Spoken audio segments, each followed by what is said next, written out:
Darkly Splendid Abodes, the official podcast of Toronto Thelema, exploring, if you will, practical philosophy, from science and the workings of the mind to spirituality, esotericism, and magic.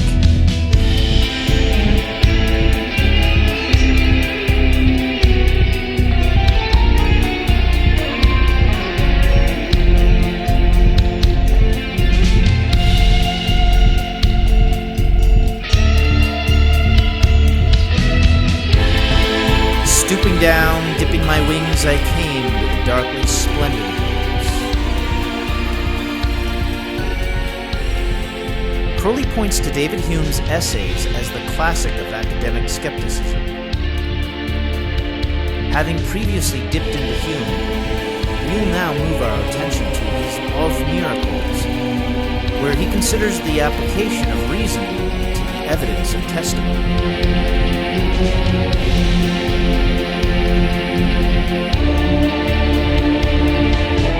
Do what thou wilt shall be the whole of the law. Love is the law, love under will. How's it happening? How is it happening? Yeah. Well, you see that we start with a priori knowledge, and then the happening comes from experiential, empirical knowledge. Oh, So good.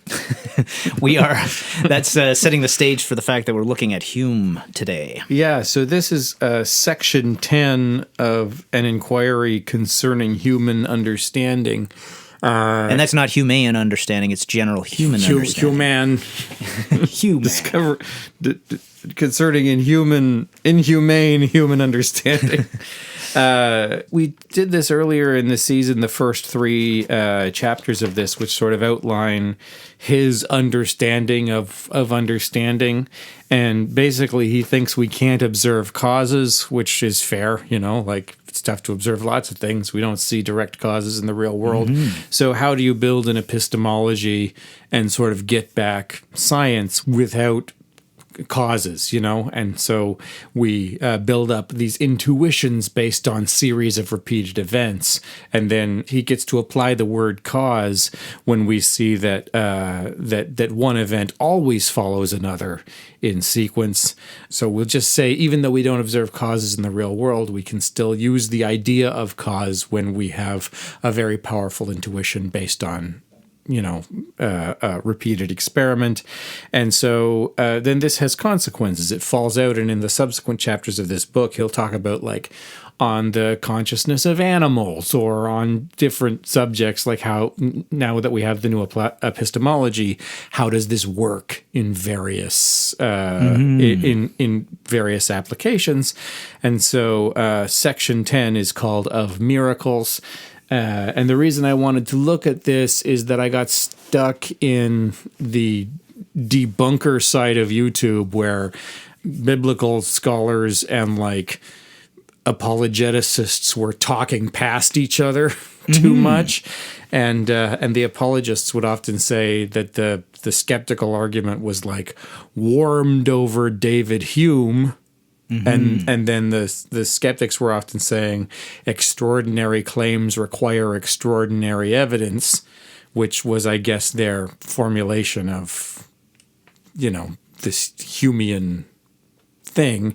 And so I thought it might be in here, and it's not exactly right. That's not exactly the correct formulation, but I see where it's derived from, and in fact, I would say to use the term extraordinary claims you require extraordinary proofs is not really what Hume's getting at here. It isn't. But I see where the misunderstanding comes from. Yeah.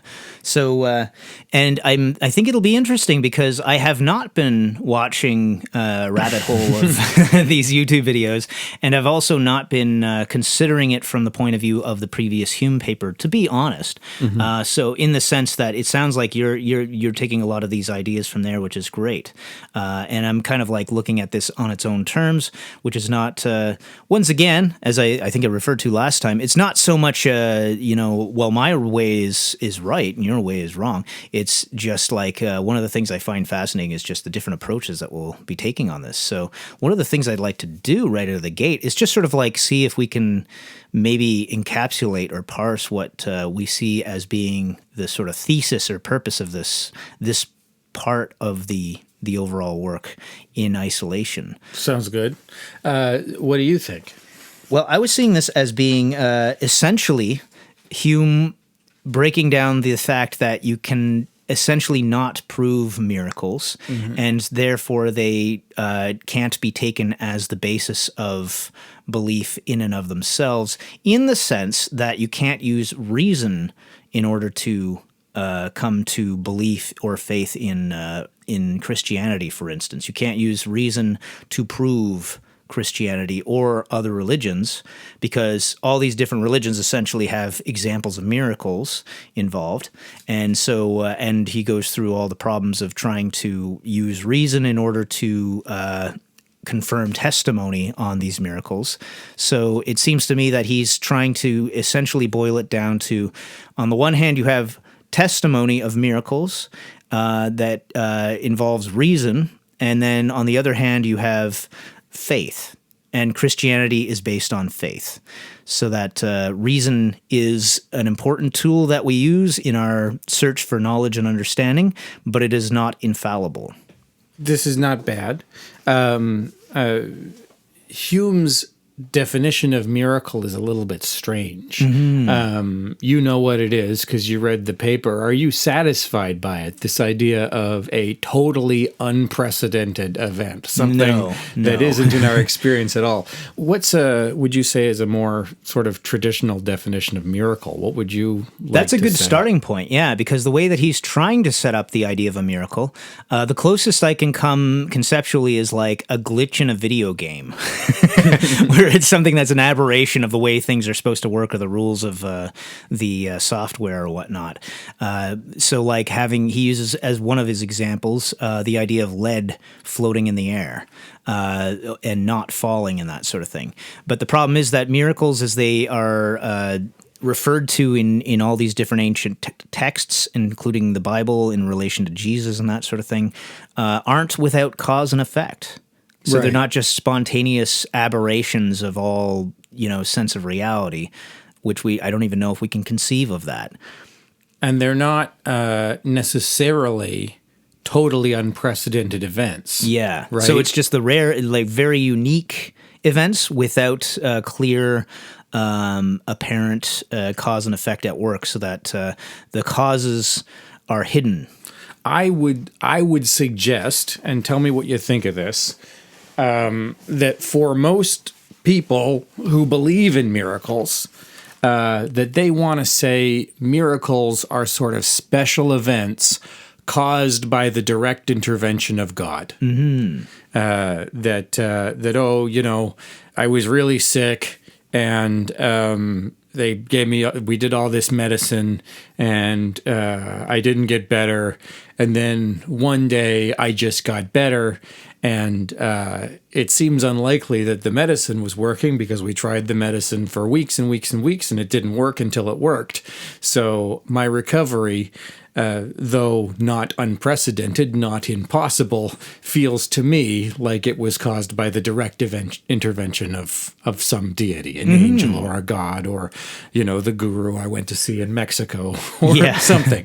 And I think that's what he gets at when he's talking about the idea that it's more important how it inflames the faith within you, rather than the way that you reason out how it was a miracle and that sort of thing. Well, the idea of inflaming the faith within you, that's how bad stories get repeated. Absolutely. That's the reason he talks about that, is that why is there so much testimony of miracles? Well, he has two approaches to that, though, because there is one way in which he's supportive of the idea of faith in my reading. And there's the other way in which it's like the enthusiasm of the vulgar, generally speaking, or the enthusiasm of people who see their special role as some kind of prophet or, savior or teacher or whatnot. That's interesting if you found a way to preserve faith going through this. I sort of didn't. So we'll have to nitpick that later on. Yeah. But the reason I was trying to do a refresher is because David Hume thinks we can't observe causes at all. you know? So we don't have any sense. Well, we can derive a sense, we can derive an intuition, but we don't have any scientific way of like really understanding how any event is caused. Yeah. So we can't say some events are explicable by, cause and effect, and some events are inexplicable. This idea of an event that's caused by the direct intervention of God is not available to him, because in his world, all cause and effect is inferred rather than so he has to come up with some definition of miracle that excludes the idea of cause, which sort of begs the question then. And because all of our understanding of the world comes from intuitions derived from experience, and because miracles have to be totally unprecedented events, then they become sort of impossible a priori, because definitionally, a miracle is something I have no experience of. All my science is based on experience, so like I just can't, like, miracles are just impossible, or not that they're impossible. It is possible to have novel experiences, but I would find it really hard to believe it. Well, he uses it as one of his examples. He uses the idea of people in India. Obviously, this is going back a few hundred years. So this is back in the 1700s. So he's using people in India as an example, not knowing or taking it on word and testimony that ice can exist. So because it's just not in their climatic, they're in the environment that they're used to, they've never seen water suddenly spontaneously become solid. So the idea of ice would be such an aberration of experience. The idea is that it took them more than one report to become credulous about this, right? Yeah. So Hume rules out miracles a priori. He just doesn't believe in miracles. So why does he feel the need to argue about this? It's because he says that there's a definition of miracles circulating in his day by someone named Dr. Tillotson. And Dr. Tillotson says that we just trust testimony less than we trust our senses. And since all the evidence of miracles is reports from the apostles, 1700-year-old reports from apostles of Christ, and that those reports, are, may or may not be written by the people they claim to be written by, or written by the disciples of the disciples. The disciples have their sensual experience of the miracles, and then we have no way of. We don't even have that. They're at the limitation of their sensual experience, which he already criticizes or analyzes in other papers. But we don't even have that. We only have the testimony at remove. And so this is very popular for contemporaries of David Hume, supposedly. That's what he's saying. He says everybody loves this argument, and he's funny about this. He says it's as strong as any argument can possibly be supposed against a doctrine so little worthy of serious refutation. He says it's concise and elegant and as strong as it needs to be, given that the conversation isn't worth having anyway. So he's both saying that the argument is maybe not very strong and elegant. Well, this is one of the things too. Is like, and that it's almost a conversation not worth having.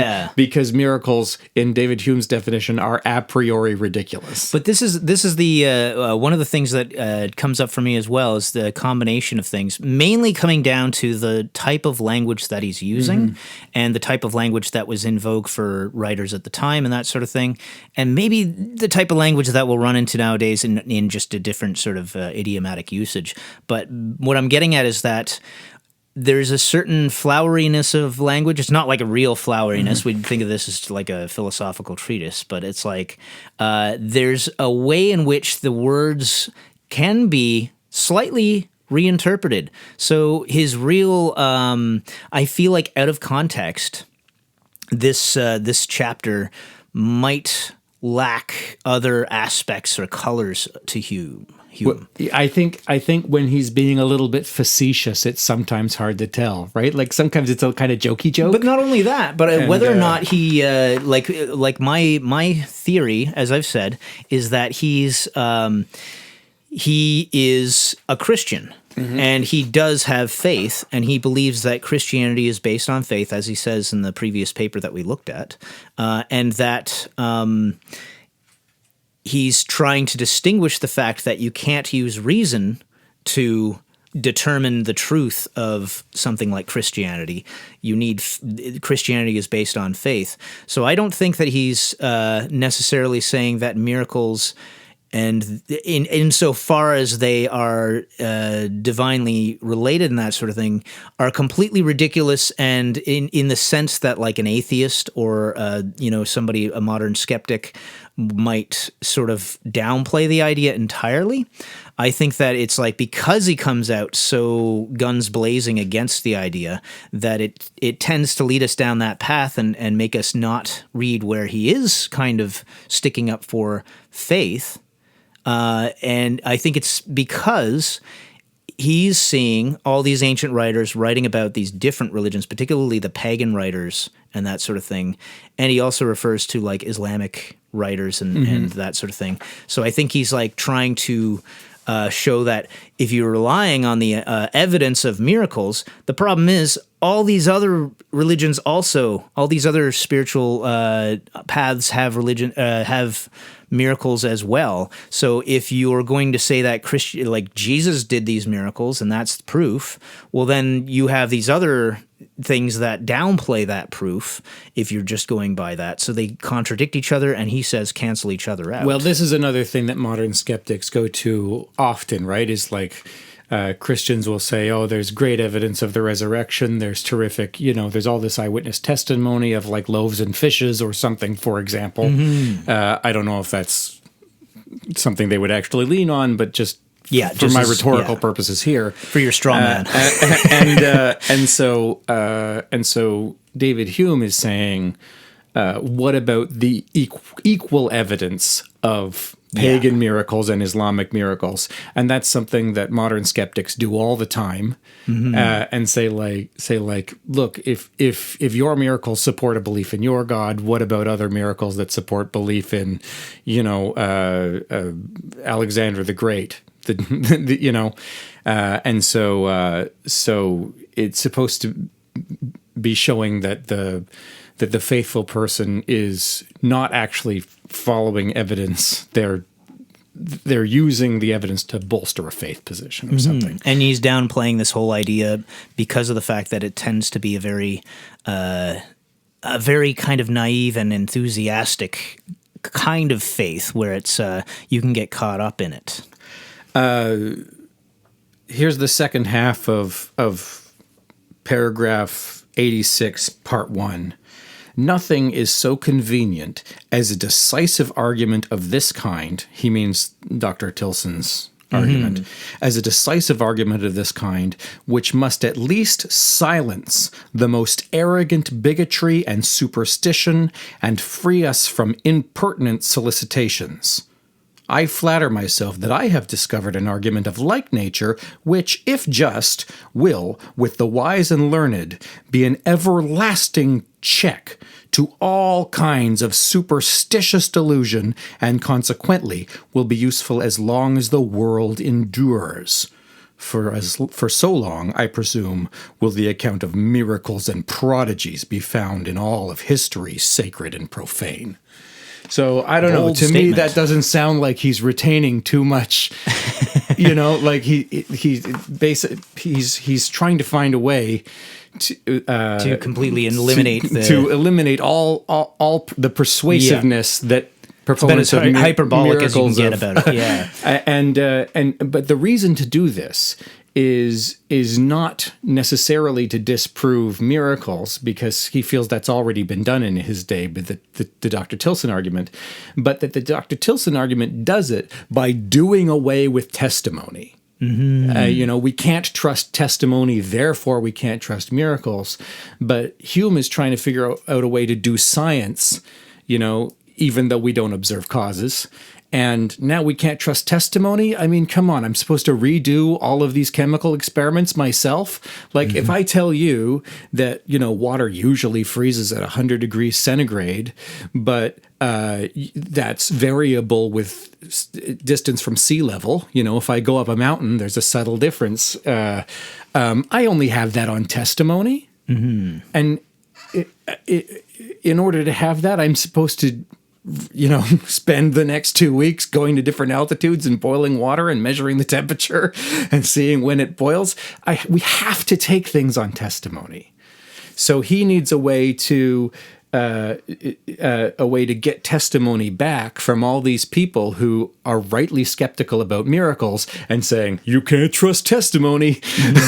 So he needs another way for these people to distrust miracles without just writing off all testimony. Which is, and entirely. again, here's where the coloring comes in, because my impression is slightly different from yours in the sense that I agree with you 100%, but I think what he's going to do is bring testimony back in the sense that he's going to be more analytical about what would be required from testimony in order to prove a miracle. And then he's going to find that that's still not enough. So having done that work, it makes it clear that it's impossible to actually rely on that testimony. That's right. So the new solution is to talk about testimony in a way that we acknowledge its veracity, but say it's still not good enough in cases of miracle. And this is where we get the misunderstanding extraordinary claims require extraordinary evidence, because he says, you've never observed a miracle in your whole life.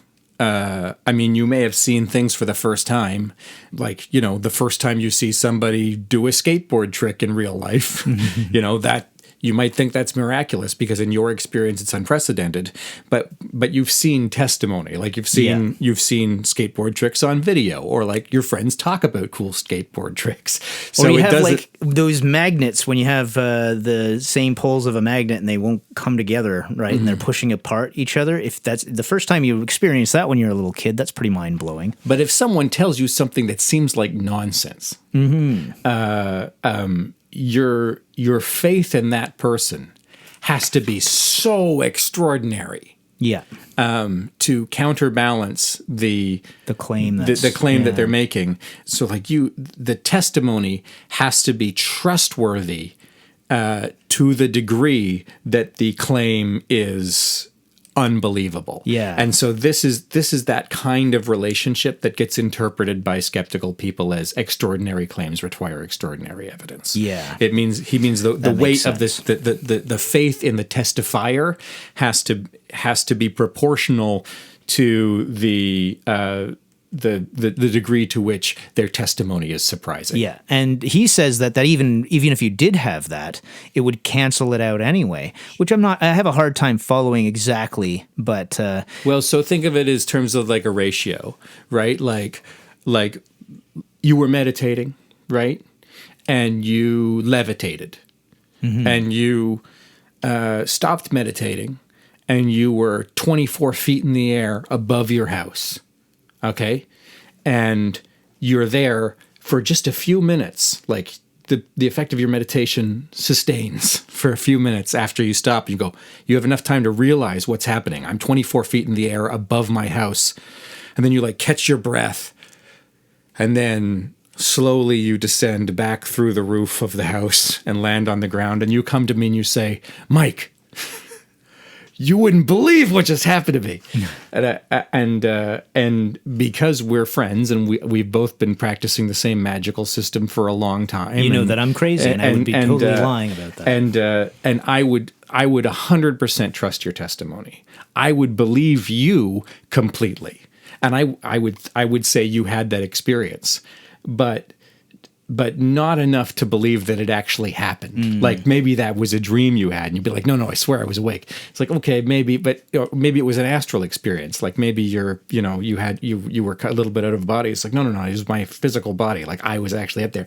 And so like I would come away kind of not knowing what to think. Like, Darren said this, I trust Darren, but like he can't, that's impossible. And so when he says like, if I 50% believe you and 50% trust, and what you told me was 50% impossible, then I just don't know what to believe. If I 50% believe you and what you told me is 100% impossible, then I 50% don't believe in it. But if like I completely trust you and it's a real miracle, something completely impossible, then my circuits are just fried. It's like 100% faith versus 100% incredulity, and the two numbers just cancel each other out. Yeah, there's the way that he's talking about this as well is not like even so simple as, well, I trust you. It's that there must be enough people who are trustworthy and have enough to lose in the case of some deceit being found out, where they're completely all in and they're like, no, this actually happened, and they're not, they're not hedging their bets because they're worried about, if in the case they were lying or something like that, and it's coming from a reputable place, and it's this and it's that and it's all these other circumstances that help us to be as sure as possible that this is actually confirmable and reliable testimony. But he basically goes on to say this has never happened. We've never had that kind. Even today, if you think about it, like back in the 1700s, you're going so much more on people relating stories when they come. He uses this, people on journeys and that sort of thing, itinerant teachers. So even then, it would have been harder to trust people. That's not really true, though, because nowadays we have all this potential information and technology and that sort of thing. And the more technology we have, it seems like the less we can trust again. So, because, there's all these ridiculous videos, that popping up all the time of all these incredible things, massive monsters coming out of the sea and aliens coming down from space and, this, that, and the other. And it's like, yeah, I flip by and I ignore those because they're obviously bullshit. Yeah, with different philosophers, you have slightly different approaches to the way to perception, right? And it's easy to get confused. Like, I spent a lot of time not understanding what Kant meant by experience. He says everything we know from experience, and so if we can't trust our senses, then it's all sense impressions, right? Everything we know from sense impressions, and so there is a real world out there. Let's assume that, but we can't know anything about it because all of our knowledge is derived from sense impressions. So the nominal world, the pre-phenomenal world, the nominal world is this opaque kind of mysterious world of things in themselves. So we only ever see the translation. We just have these translations that come through our senses. And I thought that's not true. Almost everything I know because somebody told me.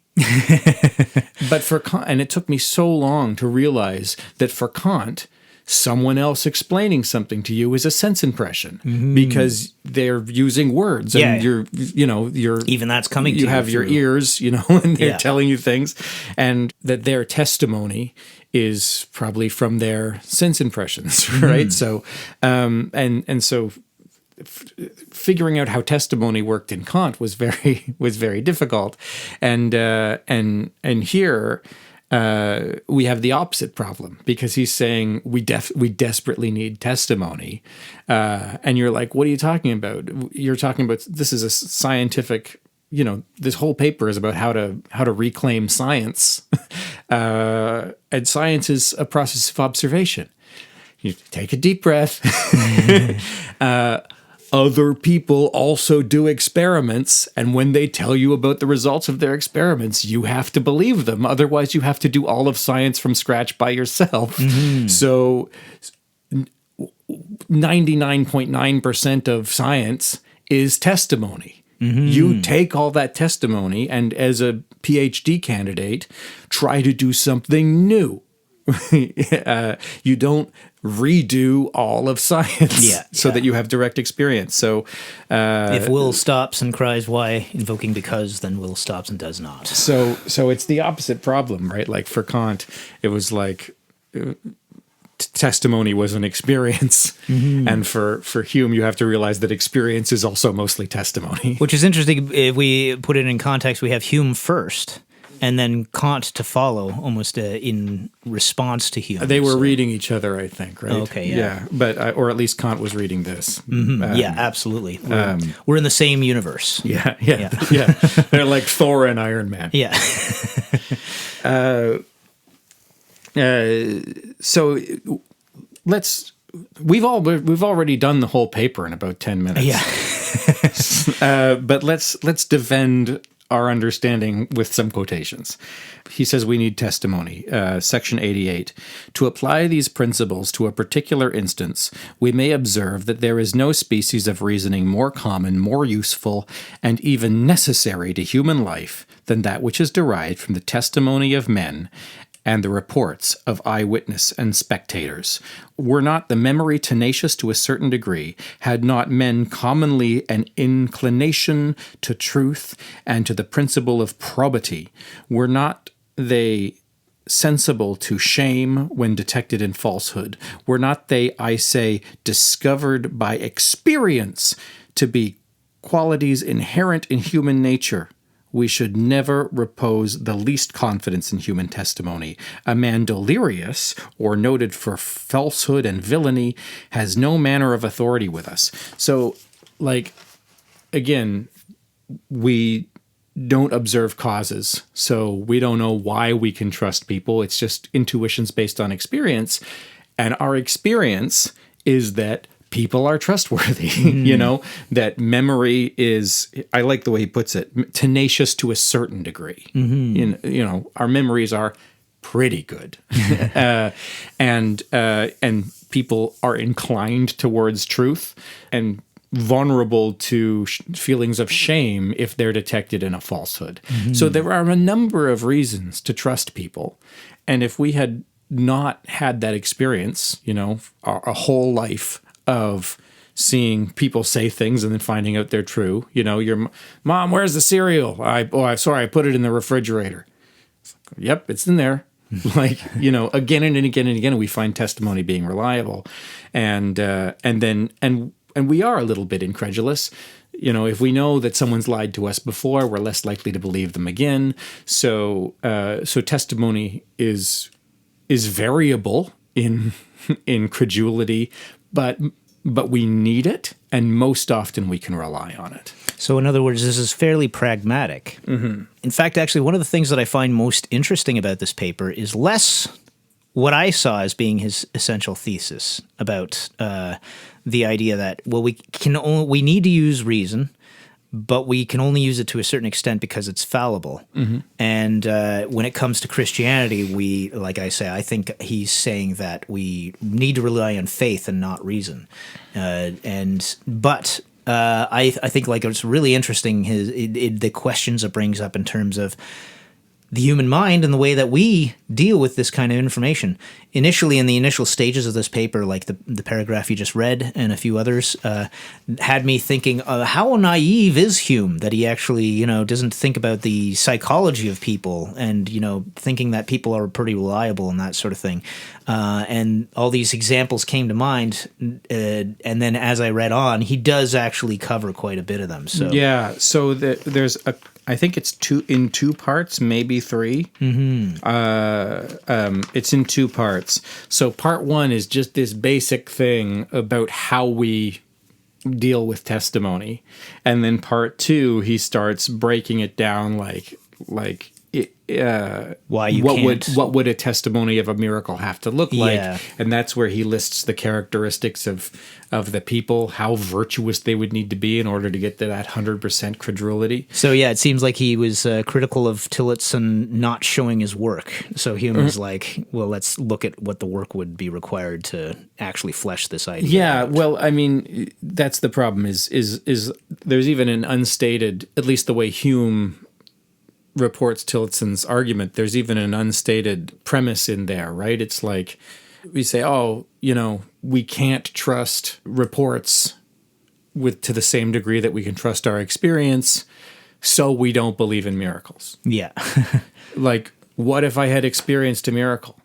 Yeah. Like there's a syllogism there. There's a rhetorical move. Yeah. That just assumes that nothing in your life has ever been miraculous. Yeah. So essentially it just only functions as a hypothesis. And then when you go through and experience things, then eventually if you come across something that doesn't line up with that hypothesis, you have to change the hypothesis. Yeah. And so for many Christians who think they've, had an experience of grace or something like that, it's going to be totally unconvincing, right?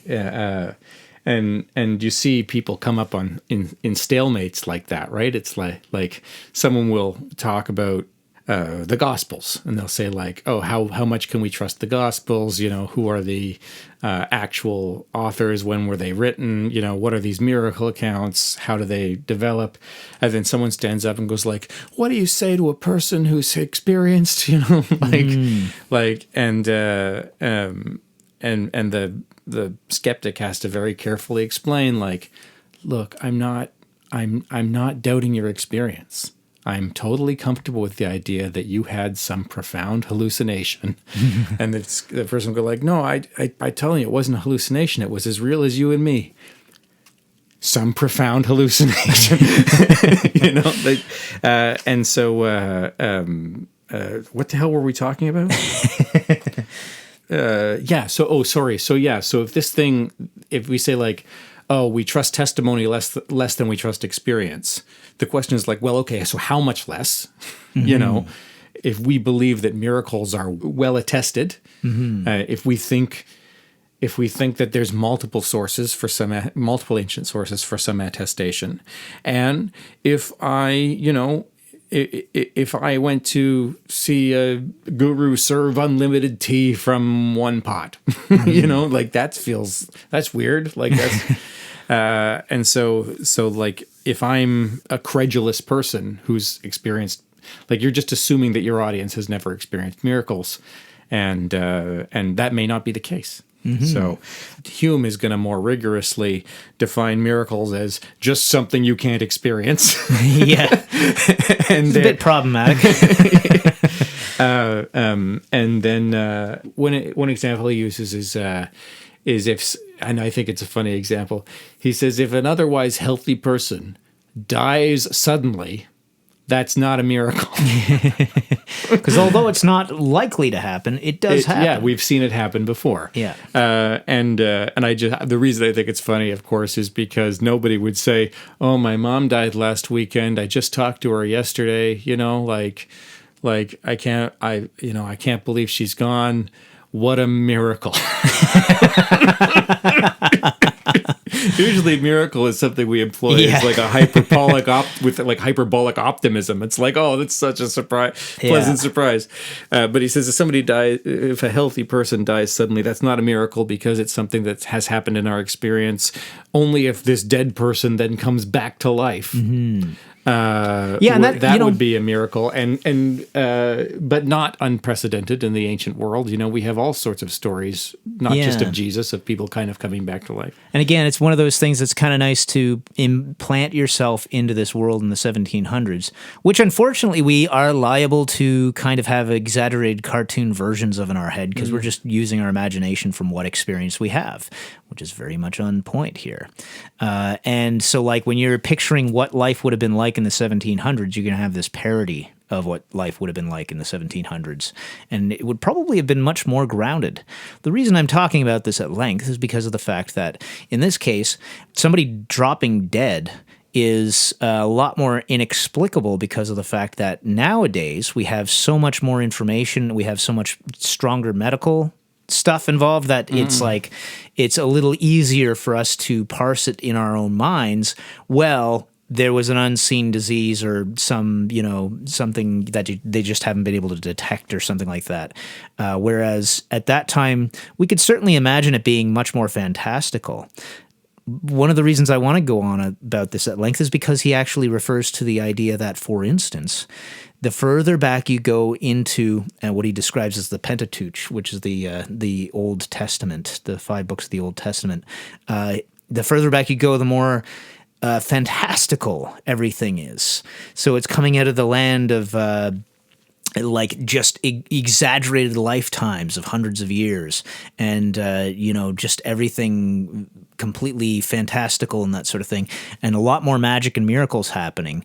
And then the closer you get to our times, it tends to solidify and crystallize into something a little bit more likely. And he describes that as being, of course, the language of the times. That would be coming from barbarous groups of people, and if not from barbarous groups, if from more enlightened people, they would have inherited it from barbarous groups. Yeah.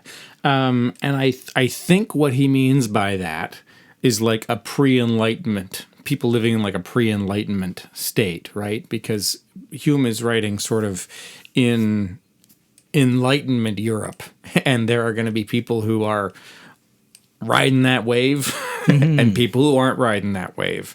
And not only that, though, because I think even amongst ancient writers, he would use the distinction of, if you're from Rome, that's an urban metropolis where there's a lot of people, a lot of thinkers, a lot of people to witness things and to discredit things and that sort of thing. So if you have some outlier from some small part of the empire, or just outside of the empire, where you have these reports coming in, it's like, going back to the story of Dracula, for instance, you've got the superstitious, group of Romanians or what have you that are living around, and there's that thematic idea of going away from civilized society, quote unquote, and going into the spooky land of beyond the forests. Yeah, that's a good question. I'm trying to figure out what barbarian means to Hume, because the word in Greek sort of means something like foreigner, and they think it comes from the idea from like the sound Greeks people making would make. fun of Persians. Yeah, well, it's the sound people make when you don't understand them was like bar, bar, bar, bar, bar. Well, I think it's even more racist than that. I think it's like Okay. like a Greek trying to sound like a Persian, or like sort of being like a silly like parody of their accent, and so they would say like bada bada bada bada bada bada bada. So they could barbarians, but it just came to mean kind of like any person who wasn't Greek. Yeah. So there's a way in which you kind of imagine barbarian maybe means nomad, or maybe means non-Christian, or maybe means like anyone who's being othered. And so I was kind of, you might be right about that. You might be right that like because people in the Enlightenment period are going to claim, other thinkers as being like, I don't think they do this explicitly, but you might claim other thinkers as being like proto-Enlightenment, right? Like maybe you really like Aristotle, or maybe like there's these people in the mainstream who become sort of like the ancestors of modern thought. And so maybe it's true that, or at least it does seem like the way he talks about it, being like people on the outskirts of the empire are more likely to report miracles that become accepted or something, But it's something that we could think of as like folk tales and stuff like that. These ideas of reports of bleeding statues and folk stories about sicknesses being healed and that sort of thing. But those are more liable in the way that he's talking about this to be believed in these outlying towns. He even uses an anecdotal example of somebody going through one of these outlying towns where there's like somebody who's being followed as like a healer or a miracle worker and that sort of thing. So they managed to drum up so many followers in this area so that if they had done that in a populated city, there would have been enough people doubting it to not let it get, out of hand or anything like that. But you have these credulous people who don't have access to more than a handful of ideas, theoretically speaking, in this small town, and they're more likely to get caught up in the fervor. Here's another sort of bit of snark that I appreciate that's kind of on the lines of what you're saying, right? About how, anciently there seemed to be more miracles and getting to more modern versions of the text, there seemed to be less. It is strange, a judicious reader is apt to say upon perusal of these wonderful histories, that such prodigious events never happen in our day. But nothing is strange, I hope, that men should lie in all ages. so yeah, and just in case you doubt that in any way, just jump on the internet. I really think he denounces miracles in the strongest of terms. Yeah, he really does. So I think you're 100% right there. But I do think that it's not like he's trying to throw Christianity out or anything like that. He does want to keep Christianity and have it exempt from the same treatment as these other religions and that sort of thing. So here we are. Where are we? We're in section 94, third chapter of section 94. It is a wise policy that false prophet Alexander, who though now forgotten, was once so famous to lay the first scene of his impostures in Phalagonia. What the hell? Well, thanks for reading that. I appreciate you bringing that to the table. Oh, here we are. It is a wise policy that in the false prophet Alexander, who though now forgotten, was once famous, to lay the first scene of his impostures in Paphlagonia, where, as Lucian tells us, the people were extremely ignorant and stupid and ready to swallow even the grossest delusion. People at a distance who are weak enough to think the matter at all worthy of inquiry, have no opportunity for receiving better information. The stories come magnified to them by 100 circumstances. Fools are industrious in propagating the imposture, while the wise and learned are contented in general to deride its absurdity, without informing themselves of the particular facts by which it may be distinctly refuted. So that's that anecdote that I was talking about. He's giving this anecdote of, and this is where I maybe came up with this idea of maybe for him barbarian means like pre-Enlightenment communities outside of Europe or something like that, because he's saying, I don't know where Paphlagonia is, but he says, it's a whole community of people who are ignorant and stupid and ready to swallow anything. And one wonders, is that just like just pure xenophobia? Is that just because, people from that town are just stupid people, which is possible? Maybe it's like, maybe he's calling them rednecks, or maybe he's saying that they're outside of the bubble of the new age of enlightened reason, and so they just don't have the tools to understand anything. Well, that's the thing. I think the important thing to take away from it is like it's less important to try and impose, modern politics onto it, and more important to recognize that these are tendencies that would also exist in an enlightened society, and he will get to anecdotally. But that in an enlightened society, the difference being like there's more likeliness of being able to tell the lie and undermine the movement, whereas in some place where there's less.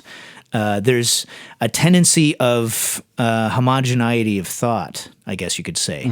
There would be a tendency and more credulousness as a result of being less worldly and experienced in various, walks of life and whatnot. You're more likely to buy into these things. I mean, always throughout daily life, you encounter people in the city here who, have their own fantastical ideas about things and that sort of thing. So you can just imagine if you get a group of people all kind of believing the same thing, Thelema, and then they just kind of like drum up things to the point where they, get enthusiastic about it, and they can pretty much buy into anything.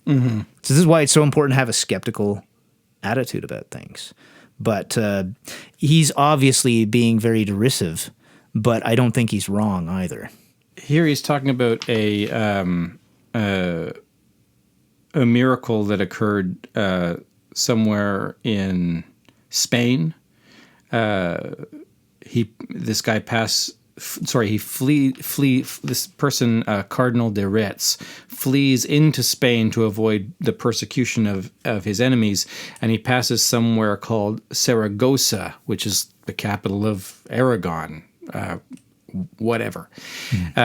He has been seen for so long time wanting a leg, some person, a doorkeeper at some church that he Meaning attends. that he doesn't have a leg. He's missing a leg. Yeah, he has been seen for so long a time wanting a leg, but recovered the limb by rubbing holy oil upon the stump. And the cardinal assures us that he saw him with 2 legs. So this is a guy of some station in society, a cardinal. Yeah. He's traveling, and he sees the guy both without a leg and then later with a leg. It's an authoritative account by a reasonable person who witnessed a miracle. And he says, here, the relator was also a contemporary to the supposed prodigy, so it's a direct witness, of an incredulous and libertine character as of great genius, so he's a smart guy. The miracle is of so singular a nature as could scarcely admit of a counterfeit, and the witnesses very numerous, and all of them in a manner spectators to the fact to which they gave their testimony. Our surprise on this occasion is that the cardinal himself, who relates the story, seems not to give any credit to it, and consequently cannot be suspected of any concurrence in this holy fraud. He considered justly that it was not requisite in order to reject this a fact of nature, to be able accurately to disprove the testimony and to trace its falsehood, though in all circumstances of knavery and credulity which produced it. He knew that, as this was commonly altogether impossible at any small distance of time and place, so it was extremely difficult even with one's immediate presence, by reason of the bigotry of ignorance, cunning, and roguery on the part of mankind. He therefore concluded, like a just reasoner, that such evidence carried falsehood upon the very face of it, and that a miracle, supported by any human testimony, was more properly the subject of derision than of argument. Mm-hmm. So this effort to say, miracles don't happen and we have only miracles through testimony, and testimony is less reliable than eyewitness. So, we shouldn't trust the testimony of miracles because it's only testimony.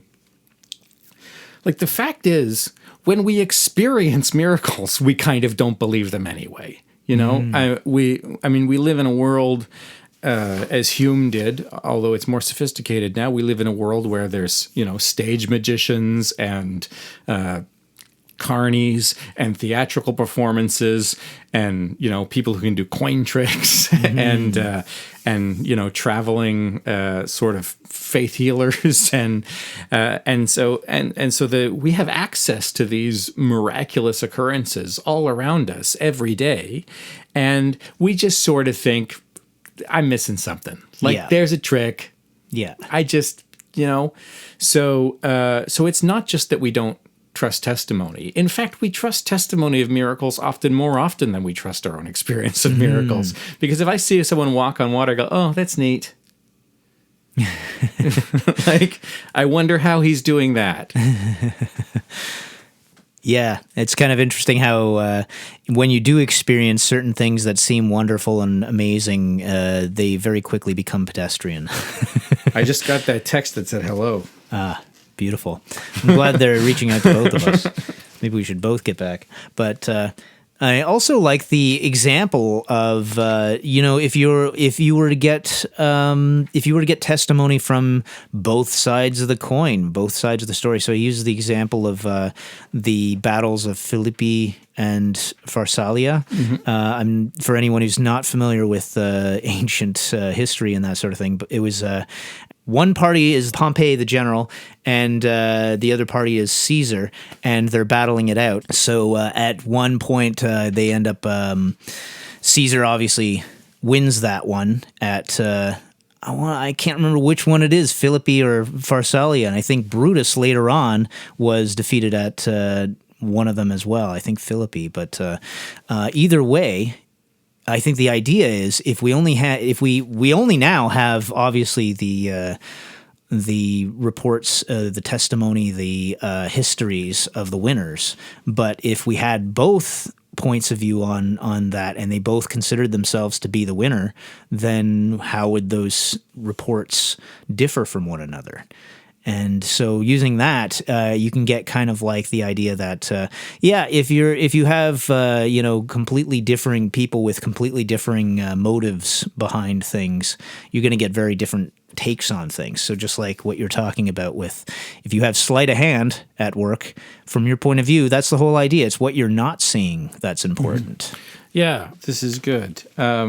Further on this question, and here I found the passage. We've been talking about how rumors of miracle get spread, and one of the ways is that they, sort of begin in barbarous countries where people are like more credulous to believe things. Another way is here in section 93. We readily reject any fact which is unusual and incredible in an ordinary degree. So if you say something like you got 100% on your math test, I would feel like, really? Like that's pretty good, Even someone who knows all the material is going to make one or two mistakes. I'm really surprised you got 100% on your math test. Like if something's unbelievable to an ordinary degree, we tend to be more skeptical of it. We readily reject any fact which is unusual and incredible in an ordinary degree. Yet advancing further, the mind observes not always the same rule. But when anything is affirmed utterly absurd and miraculous, notice he's using absurd as a synonym for miraculous, utterly absurd and miraculous, it rather the more readily admits of such a fact upon account of the very circumstances which ought to destroy its authority, the passion of surprise and wonder of those events from which it is derived. And this goes so far that even those who cannot enjoy the pleasure immediately, nor can believe in those miraculous events of which they are informed, yet love to partake of the satisfaction at second hand or by rebound, and place pride and delight in exciting the admiration of others. So the thing, when we hear an impossible story, a truly impossible story, we're very likely to remember it because of how unusual it is. It becomes an intriguing point event, and it sort of gives us a little tingle of like, oh, wow, that's so weird. That's pretty, I don't know about that, and we feel good about it. And then later on, we might tell someone else, and we might tell someone else because we believe it. Uncle Ted saw a ghost. Mm-hmm. Did you? Uncle Ted seems like such a reasonable guy, but this one time when he was 15, he saw a ghost. I think I believe him. I think there is a ghost. And we might tell them because, my Uncle Ted, who's a reliable witness, saw a ghost. Now I believe in ghosts. You should believe in ghosts too. Or we might tell them because we don't believe it. We might go, Uncle Ted saw a ghost. I don't think he really did see a ghost, but isn't that weird that Uncle Ted saw a ghost? And then I might tell you, and then you might go like, oh, maybe I do believe in ghosts. And then I enjoy your enjoyment.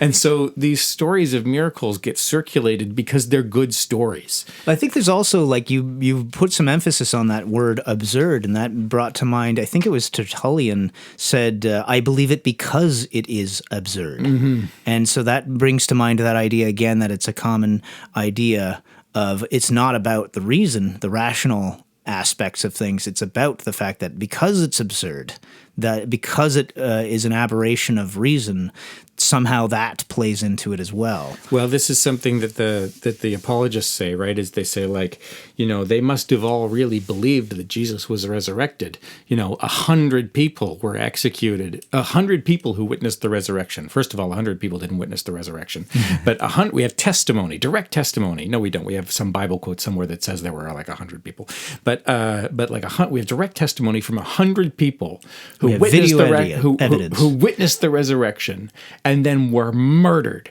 because they wouldn't recount the belief. What? And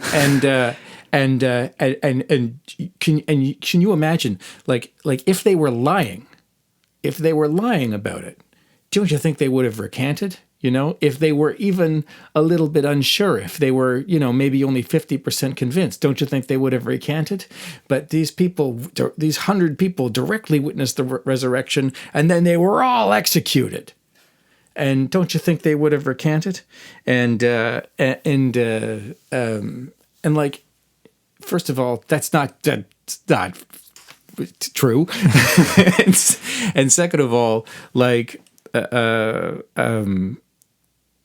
even the fact that they believed their testimony, what did you say when to start? You said I believe it because it is absurd. It is absurd. Yeah. So the thing is like it's so improbable that you couldn't make it up. Mm-hmm. This is something people say, right? Like I couldn't make a movie of this because nobody would believe it. If it weren't true, I wouldn't be able to tell. It just seems like such a ridiculous lie.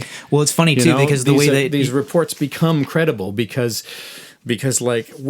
how you wouldn't just say that because that seems laughed out of court. That's like an exaggerated version of one of the turns of phrase that comes up quite often at this period that Hume's writing as well, which is, being dismissive of things in the sense of, well, any reasonable person could see that, or it must be clear to everyone that, and these kinds of turns of phrase where it's like, well, I don't have to explain it or back up my argument because it's obvious that, this kind of thing. So it's a rhetorical exercise to make it sound, basically just get people on your train of thought without actually having to back it up. So in that case, it sounds like that's made up whole cloth, that there was hundreds of people who were witnesses and then murdered for not recanting and that sort of thing.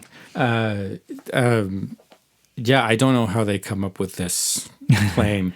Because they want to believe, and it's a choice to believe. Well, there is somewhere a claim that hundreds of people witnessed the resurrection. Like he appeared before some crowd of disciples or something in one of the Gospels. Oh, yeah.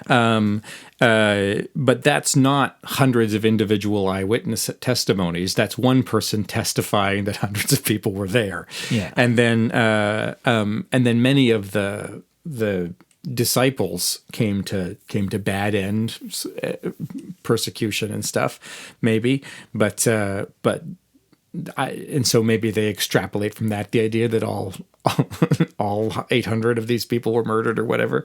See how it becomes more extreme? I'm just guessing. I'm trying to remember something that I don't remember, and it just went from 100 to 800. And it also because that's more marvelous. Yeah, I mean, even if you take it to the extreme of the fact that, well, martyrdom became fetishized in early Christianity. It was fetishized. It was pushed to the point of people would do it for its own sake. So it's like, that's kind of downplays this whole argument. Wouldn't they have recanted and all this sort of thing? Well, people who had complete remove from any of these miracles and that sort of thing would still be martyred. Yeah. They'd still, not recant and would go to the point of martyrdom because they fetishized martyrdom. So anyway, this thing about how unreliable narratives spread more quickly because they're unreliable, and that piques our interest. Our attention is drawn to surprising and sort of feel good. And it doesn't even have to be that surprising. It just has to be sort of important. Here's a real world example. For instance, there is no kind of report which rises so easily and spreads so quickly, especially in country places and provincial towns. Here again, outside of the Enlightenment umbrella, in sort of small rural communities where people are less schooled and less rigorous, as those concerning marriage, insomuch that two young persons of equal condition never see each other twice, but the whole neighborhood immediately joins joins them together.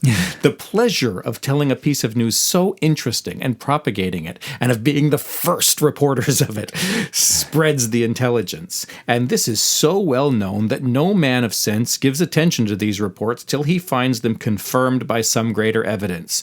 Do not the same passions, and others still stronger, incline the generality of mankind to believe and report with great vehemence and assurance all religious miracles? So gossip. Yeah. But and gossip, good news gossip, like not like, oh, did you hear who died? But like, there's a real Jesus. Like it's just nice. And then we maybe don't have to read it, but later on he talks about, like you were saying, about how even people who and I've sort of done the example of how even if you don't believe, you enjoy seeing other, the joy of you rejoice in others believing, like, you feel like you're telling them something good.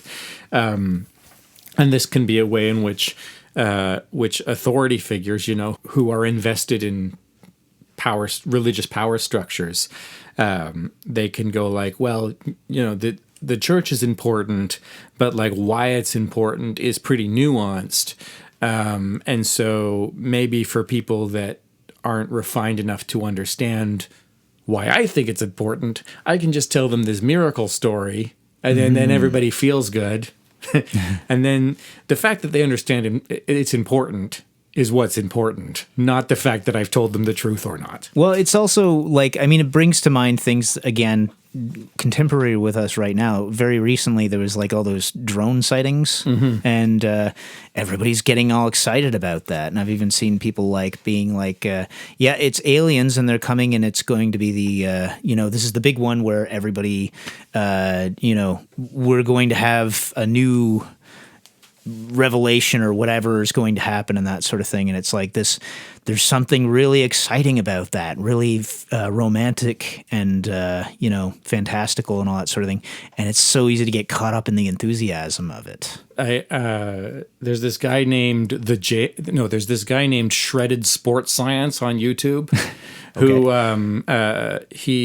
he does 10-minute videos like once a week, and the first 5 minutes are like people falling down at the gym, and then he'll segue into someone like advertising the latest performance enhancing drug or the latest like pre-workout supplement, and he's actually like a nutritionist and a sports scientist. So then he can spend the last 6 minutes of the video sort of giving the rundown of like why this is a good ingredient, it's underdosed, this ingredient is nonsense, this is like, this guy is making thousands of dollars from selling you bullshit products.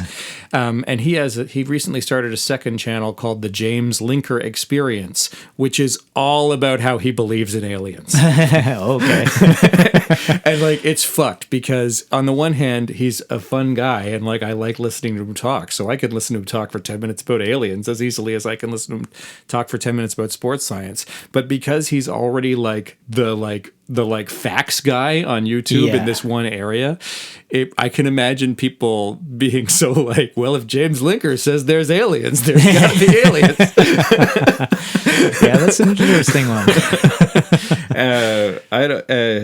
Anyway, this thing about like credulity versus it's somehow it's relevant to what we're talking about here. I can't quite parse it out, but it's an interesting case study for testimony versus experience versus credulity versus faith in authorities. Yeah, and we're going to get into this whole section where he's talking about that no testimony is sufficient to establish a miracle unless the testimony be of such a kind that its falsehood would be more miraculous than the fact which it endeavors to establish.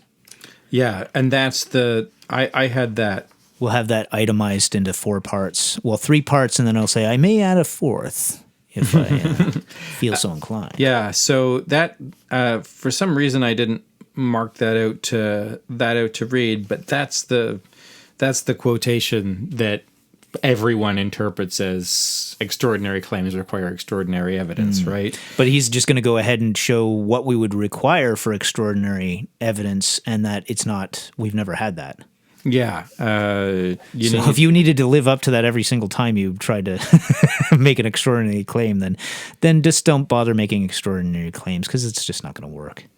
You'd need a miracle attested by a sufficient number of men of unquestioned good sense, education, and learning. I haven't met one. Undoubtable integrity, and of such credit and reputation in the eyes of mankind as to have a great deal to lose in their case being detected in any falsehood. And at the same time, attesting facts performed in such a public manner and in so celebrated a part of the world as to render the detection unavoidable, all of which circumstances are requisite to give a full assurance of the testimony of men. So not only do you need like 8 guys, they also all need to be without stain or spot, good sense, educated, and learned, intelligent enough to really report what they've seen, highest integrity. But then they also need something to lose. Like, they have to be of such a robust reputation that if you caught them lying, they'd have a significant status loss. You know, and they need to be making that report in a part of the world where it's likely that the lie would be detected. So if someone, even if these 8 perfect people go to rural Alberta and say it there, or like some barbarous nation and say it there, then they're it seems like they're hedging their bets. It seems like they might be telling the truth, but like, if you're telling the truth, why wouldn't you tell everybody? Mm-hmm. Why would you go to somewhere where you're like, if I'm found out here, maybe it won't matter. Mm-hmm.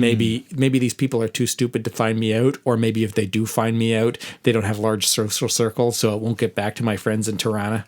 Yeah, and that's one of the things about that too, is that it makes it sound like, okay, yeah, if it's in isolation, that's totally logical. If it's in isolation, then it's safer on the behalf of somebody who's trying to be deceitful. Whereas if it's in a celebrated part of the world, as he says, it's more likely to be detected. The problem is, it's like, well, theoretically that's true. However, it doesn't actually work in practice. I mean, otherwise the internet would have prevented, that kind of eliminates the need for being in a particular celebrated place, because you can be in the full public eye, but that's no solution for, being able to remain undetected, or vice versa, So the first thing is that that testimony needs to be impeccable. Mm-hmm. The second thing is that I guess the witnesses need to be impeccable. Yeah, the witnesses need to be impeccable. The second thing is, even when the witnesses are impeccable, they're inclined to repeat entertaining falsehoods. This is the quotation we've already read about how when something's incredible in an ordinary degree, we don't believe it, but when something's kind of literally unbelievable, we're more inclined to believe it. We believe it because it's extraordinary. And then the third thing, what's the third thing? It forms a strong presumption against all supernatural and miraculous relations that they are observed chiefly to abound among ignorant, barbarous nations. Okay, so the third thing is that testimony very often comes from sort of the outskirts, and, we in Enlightenment London, or wherever Hume is writing, it seems like something at remove from us. We're like, did you hear about this guy in Persia? Yeah. And just like in the distant past, we have exaggerations of, like the ages that people live to and the miracles that abound and the strange monsters that walk the earth. We have the same thing at the edges of the civilized world, the quote unquote civilized world, where it's like, have you heard about, there be dragons and whatnot. Mm-hmm, mm-hmm. So it's always in those mysterious fringes where you can get away with these exaggerations and whatnot. And this is where he tells the story about how the Pentateuch, the 5 books of Moses, are replete with numerous tales of miracles, and things gradually get more sensible as you move through the books of the Bible to more and more contemporary accounts, to the point where like the epistles of Paul are, much more grounded and philosophical than, some of the earlier stuff. He says, but the former grow thinner on every page in proportion as we advance nearer the enlightened ages. We soon learn there is nothing mysterious or supernatural in the case, but all proceeds from the unusual propensity of mankind toward the marvelous, and that though this inclination may at intervals receive a check from sense and learning, it can never thoroughly be expedited from human nature. So, mark ye well. Yeah, so even though he thinks miracles are absurd on an a priori grounds, there's something in human nature that perpetuates these accounts and will do in perpetuity. He says, it is strange, a judicious reader is apt to say, I've read this already, upon the perusal of these wonderful histories, that such prodigious events never happen in our day. But nothing is strange, I hope, that men should lie in all ages. You surely have seen instances of enough frailty. So anyway, I read that before because I thought it was funny, but here it is in context. And then this thing about the wise prophet Alexander, who started spreading his rumors of his own miracles sort of, away from his homeland, so that the rumors would either die or prosper at remove from communities that were important to him, and then filter across the continent to where then they've become tradition, and local people are more likely to believe them than if he told them directly. We have this portion here I want to read that, upon the whole, we may conclude that the Christian religion not only was at first attended with miracles, but even at this day cannot be believed by any reasonable person without one. Mere reason is insufficient to convince us of its veracity, and whoever is moved by faith to assent to it is conscious of a continued miracle in his own person, which subverts all the principles of his understanding and gives him a determination to believe what is most contrary to custom and experience.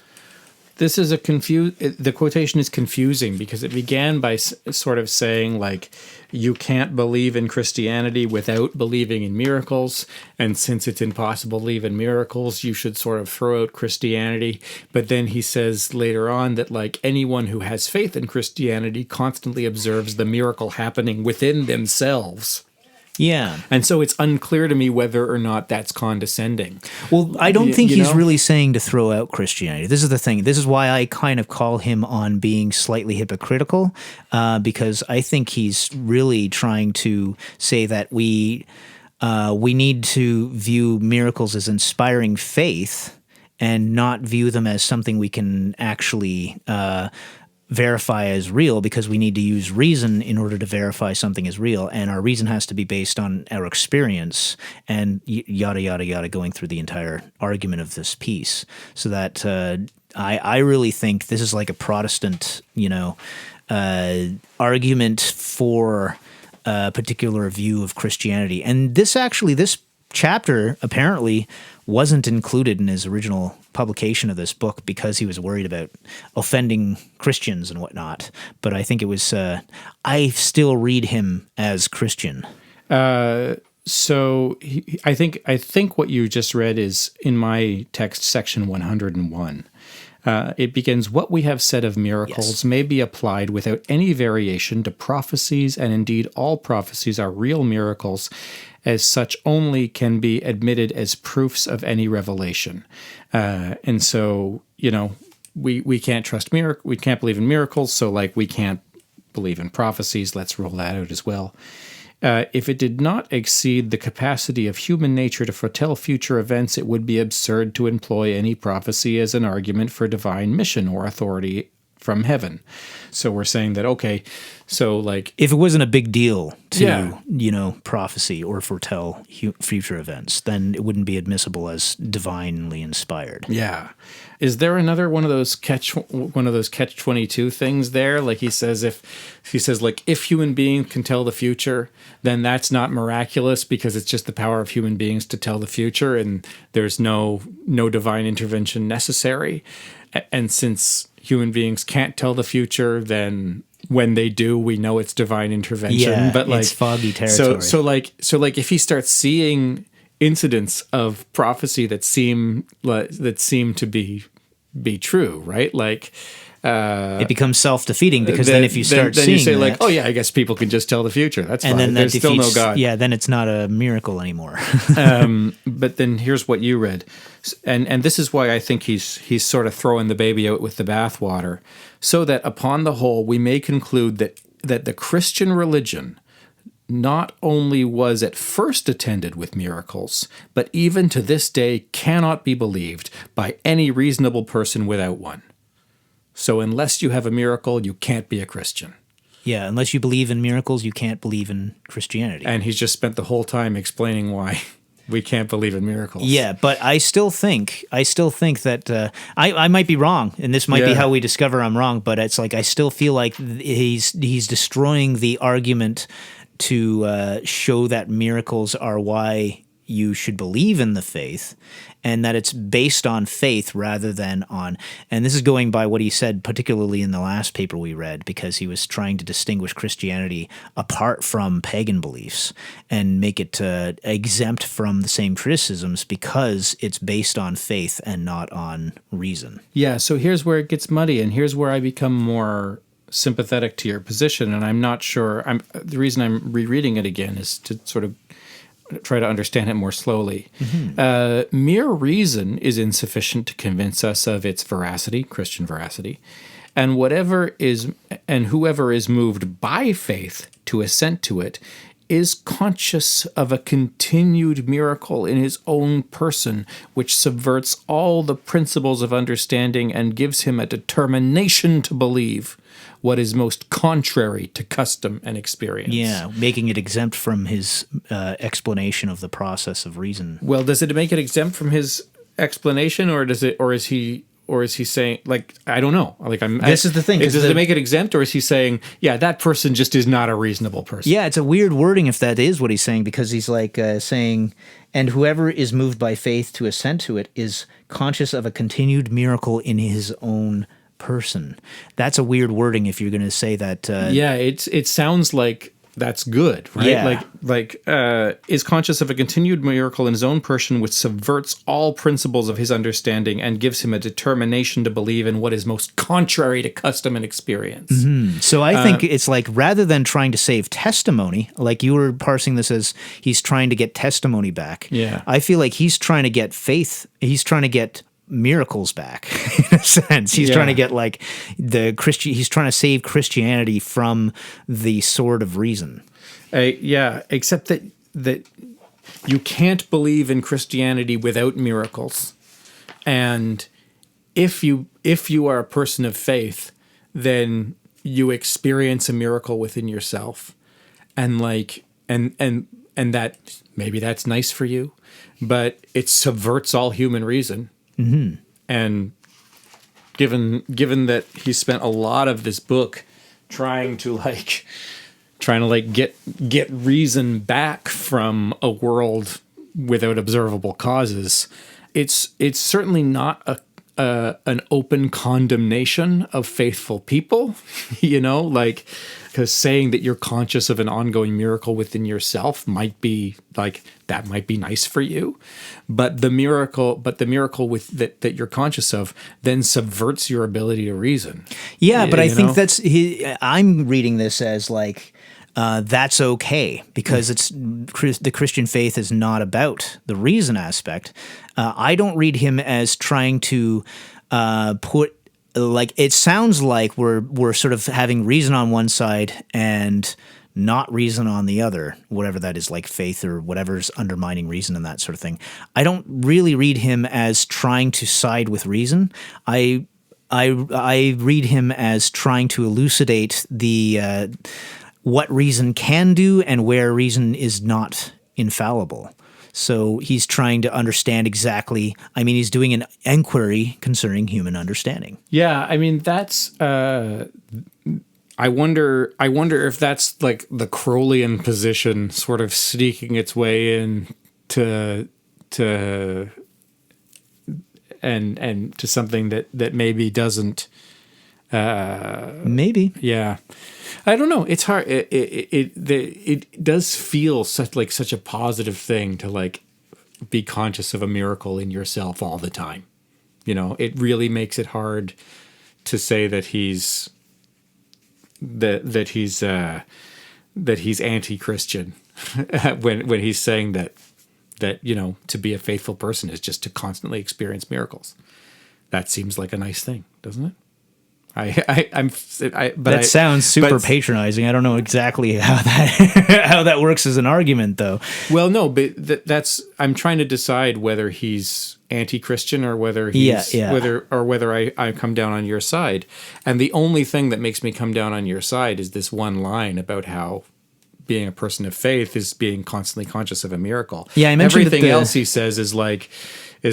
Yeah, there's liars everywhere. Well, I mentioned at the beginning of the paper that it's like the nature of the language itself leaves a lot of room here for interpretation, and this is one of the difficulties that I'm anticipating going through it, because I can read the way that I'm reading, and you can read the way that you're reading, and he's not making it 100% starkly clear which is his way of putting it, and there's enough in the language that you can kind of twist it a little bit, and that's one of the difficulties. And I think that's where a lot of these controversies and debates probably come from, is the fact that it's not, you can twist things a little bit here and there and configure things, but I mean, I'm very well might be wrong. I feel like I need to read more Hume in order to actually get a better take on things, but I do have these little things that are popping up.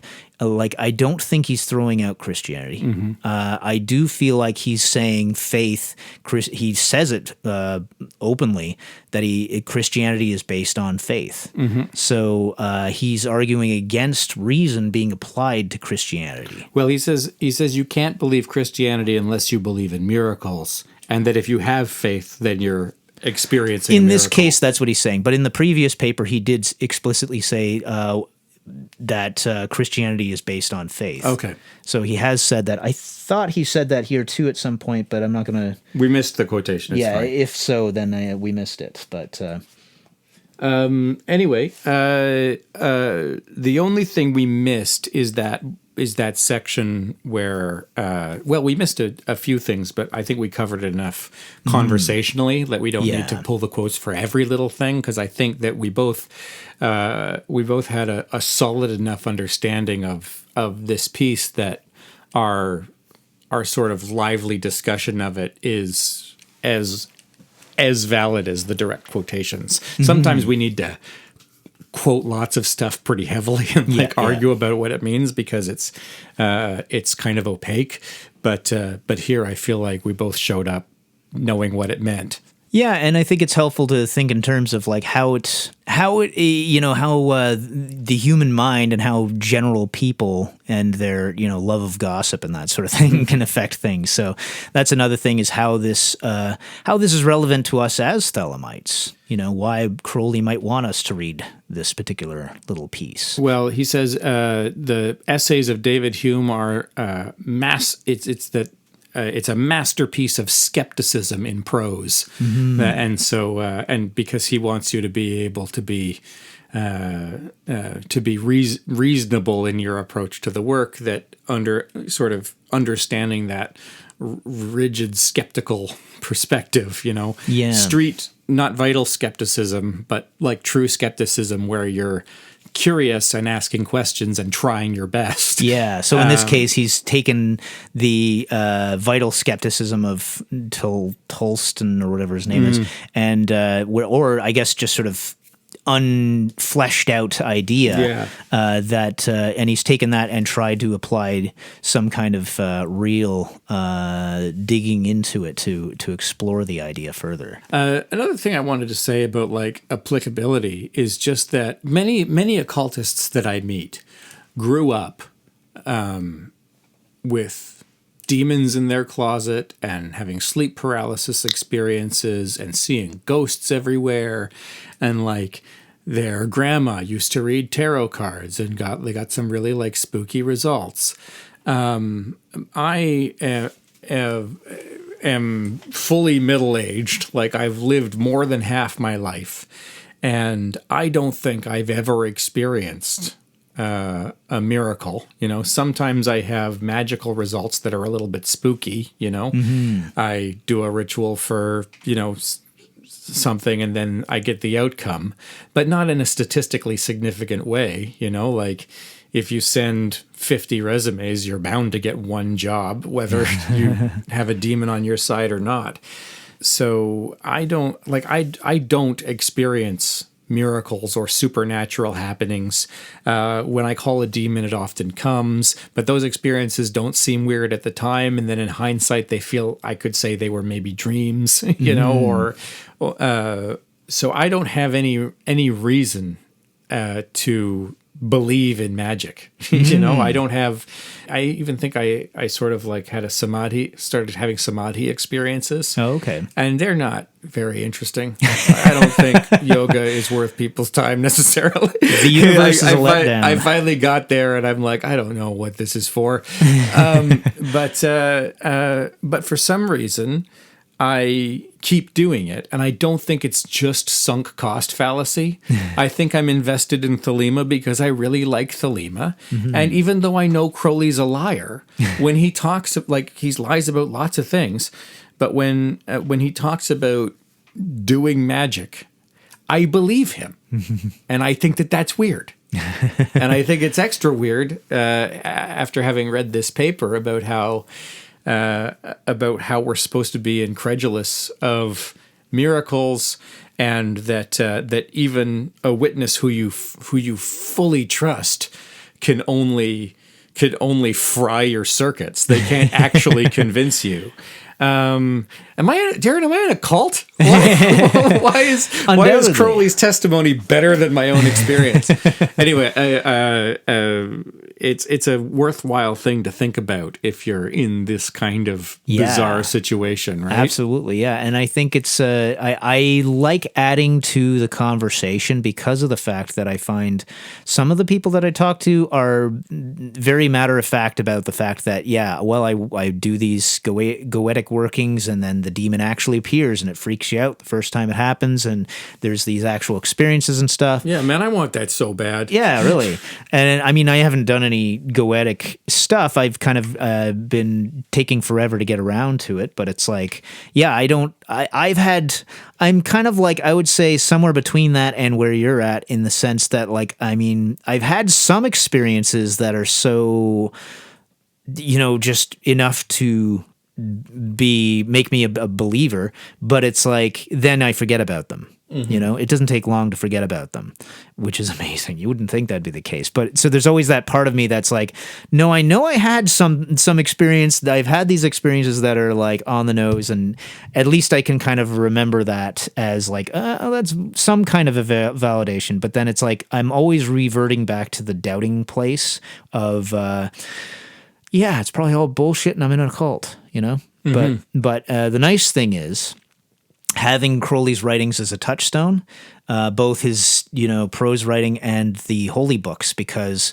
I have really experienced that as I go down my own path, I'll reach certain places where I'll return to some of the writings and they'll mean something deeper at that point. And I'll see those, I think he even says it at one point that, like, when you're somewhere down the path, like, I don't remember the wording or anything like that, so this is just my wording, but like, at some point down the path, you'll recognize what he's talking about, and it'll give you validation that, okay, somebody else has been here, So it's almost like you're trying to trek to this mountain, to climb this mountain, and you'll recognize the flags along the way from this previous seeker who's treaded that path before, and that's really validating as well. But ultimately, I think, like, if you destroy the universe via your skepticism, then you need something to vitalize your life, and having something to give you a purpose and a meaning is useful insofar as it gives you some work to do, something, useful to engage with. So I think that's still valid. Okay. Fine. But yeah, let's work towards making some kind of a group hallucination that we can all believe in. What do you think, Darren? Have we covered it? I think we've done it. The only thing is there's this section where he makes the modern skeptic rhetorical move of saying, what about Islamic miracles? They're equivalently attested, but, and I think that's interesting because of the apologist critique that, that's all warmed over David Hume. It's like, which is no defense. Like the fact that the argument is 300 years old doesn't invalidate it. No. You still haven't stood up to David Hume and reclaimed your position, but because people say it, then it's interesting to know where it comes from. But now you do. Just read the Of Miracles thing from David Hume. It's only like 20 pages, and you'll get to that section. We don't need to hold your hand through every fucking thing. Yeah. All right. Well, love is the law. Love under will. Love is the law. Love under will.